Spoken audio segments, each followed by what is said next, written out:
ಹೀಗಾಗಿ ನಾನು ಖಂಡಿತ ಸ್ಪಷ್ಟೀಕರಣ ಎಲ್ಲ ಪೇಪರ್ನಲ್ಲೂ ಕೊಟ್ಟಿದ್ದೇನೆ ಮತ್ತೆ ಮಾಧ್ಯಮ ಮಿತ್ರರಿಗೂ ಕೊಟ್ಟಿದ್ದೇನೆ. ಯಾವುದೇ ಪ್ರಸ್ತಾವನೆ ನಮ್ಮ ಕಡೆಯಿಂದ ಹೋಗಿಲ್ಲ, ಹೋಗೋದು ಇಲ್ಲ ಅಂತ ಮೊನ್ನೆ ಸಂಘ ಸಂಸ್ಥೆಗಳು ಬಂದಾಗಲೂ ನಾನು ಹೇಳಿದೆ. ಅದನ್ನ ಖಂಡಿತ ಕೆಜಿಎಫ್ ತಾಲೂಕಿನಲ್ಲಿ ಯಾವುದೇ ಕಾರಣಕ್ಕೂ ಬೇರೆ ಜಿಲ್ಲೆಯ ಒಂದು ಕಸವನ್ನು ಹಾಕುವಂತ ಒಂದು ಜಮೀನು ಕೊಡುವಂತ ನಮ್ಮ ಕಂದಾಯ ಇಲಾಖೆಯಿಂದ ಖಂಡಿತ ಅದು ನಡೆಯೋದಿಲ್ಲ ಅಂತ ಇದನ್ನ ನಾನು ನಿಮಗೆ ಮಾತು ಕೊಡ್ತಾ ಇದ್ದೇನೆ. ನಮ್ಮ ಕಡೆಯಿಂದ ಅಂತೂ ಆಗಲ್ಲ. ಒಂದು ನೆಕ್ಸ್ಟ್ ನೀವು ಬಳಗೇರಿಯಲ್ಲಿ ಅನಧಿಕೃತವಾಗಿ ಮೈನ್ಸ್ ಮೇಲೆ ಹೋಗಿ ಅನುಮತಿ ಕೊಟ್ಟಿದ್ದೀರಾ ಮೈನ್ಸ್ಗೆ ಅಂತ ಹೇಳ್ತಾ ಇದ್ದೀರಾ. ಖಂಡಿತ ಈಗಲೇ ಬೇಕಾದ್ರೆ ನಾನು ಪತ್ರ ಕೊಡ್ತೇನೆ.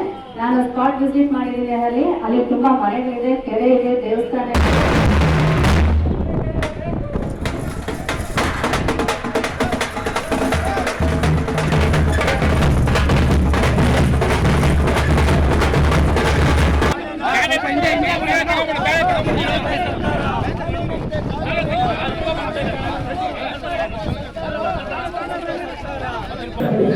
ಈಗ ಇವತ್ತಿನ ಪ್ರತಿಭಟನೆ ನಾವು ನಮ್ಮ ಕೆಜಿಎಫ್ ತಾಲೂಕಿನ ದಂಡಾಧಿಕಾರಿಗಳ ಕಚೇರಿ ಮುಂದೆ ಮಾಡಬೇಕಂತೇಳಿ ಮಾಡಿದ್ದೀವಿ.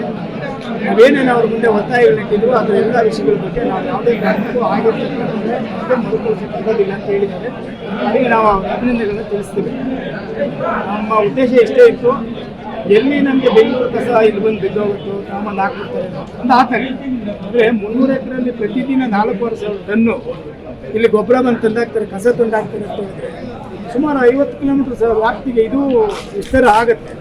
ಆಮೇಲೆ ಅಂತರ್ಜಲ ಏನಾಗುತ್ತೆ, ಕುಡಿಯೋಕೆ ನೀರು ಆಗಲ್ಲ, ಆಮೇಲೆ ಬಟ್ಟೆ ಹೋಗೋಕ್ಕಾಗಲ್ಲ, ಸ್ನಾನ ಮಾಡೋಕ್ಕಾಗಲ್ಲ, ಇಲ್ಲಿ ಜೀವರಾಶಿಗಳು ಬದುಕಲ್ಲ, ಜನಸಾಮಾನ್ಯರು ಆರೋಗ್ಯ ಸರಿ ಇರೋದ್ರ ಕಾರಣ ನಾವು ಈಗಲೇ ಎಚ್ಚೆತ್ಕೊಂಡು ಇದನ್ನು ಪ್ರತಿಭಟನೆ ಮಾಡೋದಕ್ಕೆ ನಿಲ್ಲಿಸಬೇಕು ಅಂತೇಳಿ ನಮ್ಮ ಒತ್ತಾಯ ಇತ್ತು. ಈಗ ಅದನ್ನು ಮಾಡೋದಿಲ್ಲ ಅಂತ ತಹಸೀಲ್ದಾರ್ ಹೇಳಿದ್ದಾರೆ.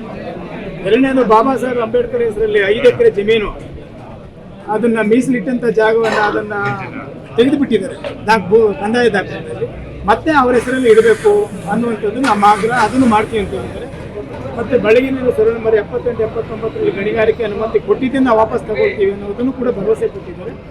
ವಿಕೋಟೆ ಭಾಗದಲ್ಲಿ 25 ಎಕರೆ APMCನಲ್ಲಿ ಅಕ್ರಮ ಕಲ್ಲು ಗಣಿಗಾರಿಕೆ ದಿನನಿತ್ಯ ರಾಜಾರೋಷವಾಗಿ 16 ಕೋಟಿ ಹಣ ಲೂಟಿ ಆಗ್ತದೆ ಅನ್ನುವಂಥದ್ದನ್ನು ನಾವು ಗಮನಕ್ಕೆ ತಂದಿದ್ದೀವಿ. ಅದನ್ನು ಕೂಡ ನಾವು ಕೂಡಲೇ ನಿಲ್ಲಿಸಿ ಅವರ ವಿರುದ್ಧ ಕ್ರಮ ತೆಗೆದುಕೊಳ್ತೀವಿ ಅಂತ ಹೇಳಿದ್ದಾರೆ.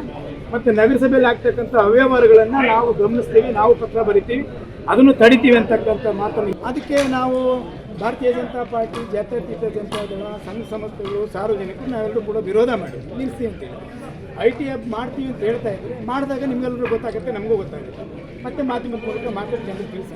ಶ್ರೀ ಕಾಲಜ್ಞಾನ ಜ್ಯೋತಿಷ್ಯಾಲಯ ನಿಮ್ಮ ನಾಮ ನಕ್ಷತ್ರ ಮತ್ತು ಜನ್ಮ ದಿನಾಂಕದ ಆಧಾರದ ಮೇಲೆ ಭವಿಷ್ಯವನ್ನ ತಿಳಿಸಲಾಗುತ್ತೆ. ಮುಂತಾದ ಸಮಸ್ಯೆಗಳಿಗೆ ಯಂತ್ರ ತಂತ್ರ ಗ್ರಹಶಾಂತಿ ಹೋಮಗಳಿಗೆ ಪರಿಹಾರ ಮಾಡ್ತೀವಿ. ನರೇಂದ್ರಚಾರಿ 9901456587 ನಾಗಸಂದ್ರ ಗ್ರಾಮ, ಮುಳುಬಾಗಿಲು ತಾಲೂಕು. ಈ ಹೊರಗಡೆ ಕೂತಿರ್ತಕ್ಕಂಥ ತಹಸೀಲ್ದಾರ್ ಅವರು, ನೀವು ತಹಸೀಲ್ದಾರ್ ಆಗಬೇಕಾದ್ರೆ, ಇಲ್ಲ ಕೆಲಸಕ್ಕೆ ಸೇರ್ಬೇಕಾದ್ರೆ ನೀವು ಕೊಟ್ಟಂತ ಅವಕಾಶ ಬಾಬಾ ಸಾಹೇಬ್ ಅಂಬೇಡ್ಕರ್ ಅವರು ನಿಮ್ಮ ತಾತ, ನಿಮ್ಮಪ್ಪ, ನಿಮ್ಮ ಮುತ್ತಾತ ಅಲ್ಲ. ಇದನ್ನ ಅರ್ಥ ಮಾಡ್ಕೋಬೇಕಲ್ಲ. ನಾವು ಕೇಳಿದಾಗ ಬಾಬಾ ಸಾಹೇಬ್ ಅಂಬೇಡ್ಕರ್ ಹೆಸರಲ್ಲಿದ್ದಂತ ಜಮೀನನ್ನ ಯಾಕೆ ನೀವು ತೆಗೆದ್ರಿ? ಯಾವ ಉದ್ದೇಶಕ್ಕೆ ತೆಗೆದ್ರಿ ನೀವು? ನಾನು ಕೂಡ ಮೈಕ್ ಹಿಡ್ಕೊಂಡು ಮುಂದೆ ಮಾತಾಡ್ತಾ ಇದ್ದೇನೆ ಅಂದ್ರೆ ಇದಕ್ಕೆ ಕೊಟ್ಟಂತ ಧೈರ್ಯ ಮತ್ತೆ ನಮಗೆ ಕೊಟ್ಟಂತ ಕಾನೂನು ಬಾಬಾ ಸಾಹೇಬ್ ಅಂಬೇಡ್ಕರ್ ಅವರು. ಇದು ಮೀಸಲು ಕ್ಷೇತ್ರ, ಅದಕ್ಕಾಗಿ ನಮ್ಮ ಒತ್ತಾಯ ಇದೆ, ಅದಕ್ಕಾಗಿ ನಮ್ಮ ಪ್ರತಿಭಟನೆ. 32 ಇಲಾಖೆಗೆ ನೀವು ದಂಡಾಧಿಕಾರಿಗಳು, ಕೇವಲ ಒಂದು ಇಲಾಖೆಗಲ್ಲ, ನೀವು ಉತ್ತರವನ್ನು ಕೊಡಬೇಕು ಸಾರ್ವಜನಿಕವಾಗಿ. ಅಧಿಕಾರಿಗಳು ಸಾರ್ವಜನಿಕ ಟ್ಯಾಕ್ಸ್ ನಲ್ಲಿ ನೀವು ಸಂಬಳವನ್ನ ಪಡ್ಕೊಳ್ತಾ ಇದ್ದೀರಿ, ನಾವು ಟ್ಯಾಕ್ಸ್ ಕಟ್ತಾ ಇದ್ದೀವಿ, ಆ ದುಡ್ಡಲ್ಲಿ ನಿಮ್ಗೆ ಸಂಬಳ ಬರ್ತಾ ಇರೋದು. ಅಧಿಕಾರಿಗಳು ಬಹಳ ಎಚ್ಚರಿಕೆಯಿಂದ ಕೆಲಸ ಮಾಡಬೇಕು. ಇಲ್ಲಿ ಕೇಳ್ತಾ ಇದ್ದಾರೆ ಜನ, ಇಲ್ಲಿ ವಿರೋಧ ಮಾಡ್ತಾ ಇದ್ದಾರೆ, ಪ್ರತಿಭಟನೆ ಮಾಡ್ತಾ ಇದ್ದಾರೆ, ಖಂಡಿಸ್ತಾ ಇದ್ದಾರೆ, ವಿರೋಧ ಮಾಡ್ತಾ ಇದ್ದಾರೆ. ಇಲ್ಲಿ ಯಾವ ಕಾರಣಕ್ಕೂ ಕೆಜಿಎಫ್ ಅಲ್ಲಿ ಕಸ ಹಾಕಕ್ಕೆ ಬಿಡೋದಿಲ್ಲ. ಅದಕ್ಕೆ ನಾವು ಅವರ ಪರವಾಗಿ ನಿಲ್ತೇವೆ. ಈ ಕ್ಷೇತ್ರದ ತಾಲೂಕು ಅಧಿಕಾರಿ ನಾನು ಅಂತ ಹೇಳ್ತಕ್ಕಂಥ ಮಾತನ್ನ ನೀವು ಮಾಧ್ಯಮದಲ್ಲಿ ಹೇಳಬೇಕಾಗುತ್ತೆ ಅಧಿಕಾರಿಗಳೇ. ಇದೊಂದು ಭಾಗ.